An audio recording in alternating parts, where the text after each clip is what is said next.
SpaceX splashes down and NASA gears up for astronaut launches from Florida. It's today's Talkin' Science Story of the Week. I'm Matt Miller, and this is day 5 of August 2020. Can you help us help them? bit.ly/TZ Guide Dogs.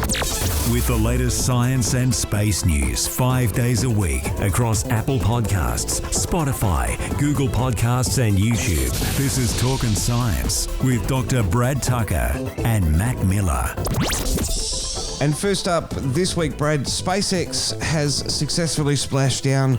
Demo 2 is complete and a very big success. Look, I would think everyone would say all around a very big success. And that's what Demo 2 showed, is that SpaceX is ready to reliably send humans into space. It is the first time that NASA astronauts have splashed down from a mission since the Apollo era. Kind of amazing to think that you've gone back to the old ways, but that's what they were always planning to do, splashing down in the ocean. There's a bit of different ease rather than trying to land the space shuttle, because, when the space shuttle landed, it was essentially just a giant glider, right? It wasn't an airplane where they can maneuver it and land it really every airport.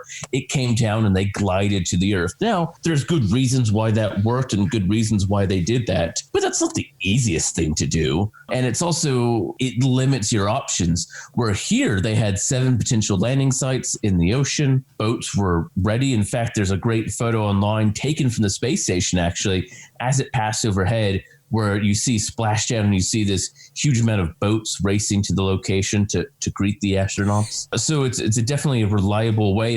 And look, the Russian Soyuz has been landing down with parachutes in Kazakhstan, though, for decades. So it's a fairly reliable, simple, straightforward way. So not surprising. The biggest thing here is they were just waiting to make sure they didn't land in the middle of a hurricane, which is literally brewing off the coast, because that's not what you want to welcome you to Earth. Yeah, that would have been a bit of a turbulent recovery operation. Yeah, look, you don't want to add to the complexity already by landing in a hurricane. So look, I guess that is a negative of Splashdown, but by having the multiple landing sites, they were easily able to land or glide into the spot they wanted. Now, we've talked about before, when Demo 2 launched, we'd sort of talked about the differences between a government launch and a private launch with astronauts, comparing NASA to SpaceX. SpaceX, quite flashy, quite well oiled and well orchestrated, and this recovery operation was really no different, with the barge just backing into the capsule, scooping it up, dropping it on the back of the ship there, and just unloading Bob and Doug, and then whisking them off back to Houston. Just an incredible set of events over just a couple of hours. Fluid, mechanical almost in terms of its operation, way they did it. And again, that is a good thing. Having a very reliable, straightforward, simple in some way system based on what they've done, as you said, with the rocket boosters, that's no different. Getting ready to reliably do this in a safe way. Again, keeping in mind, they want to start sending up lots of crews of astronauts. They're looking at using this capsule for private people, for humans, for tourists.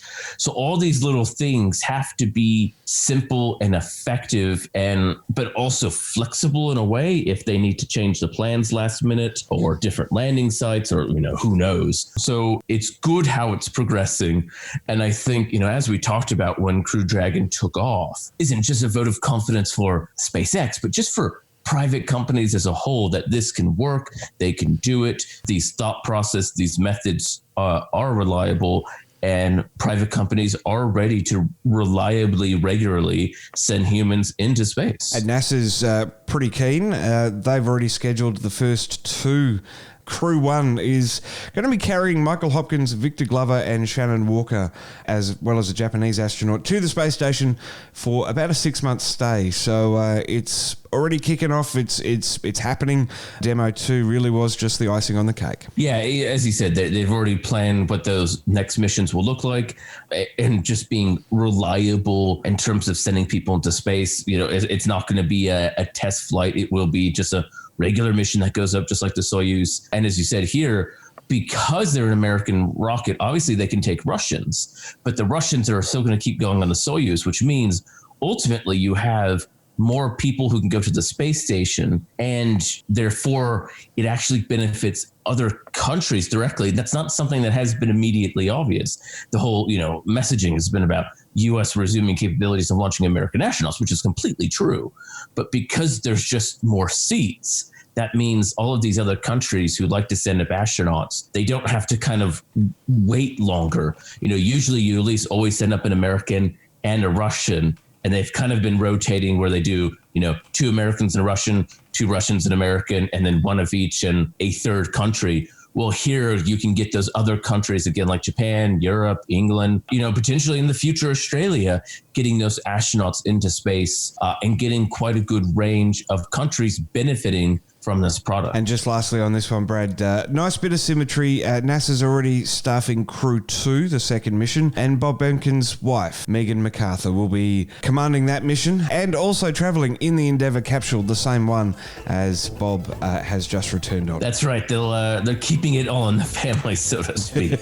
And Brad, that's really cool. What is really cool is a dying star remnant that astronomers don't understand how it existed. We're going to be checking out that one on our next episode.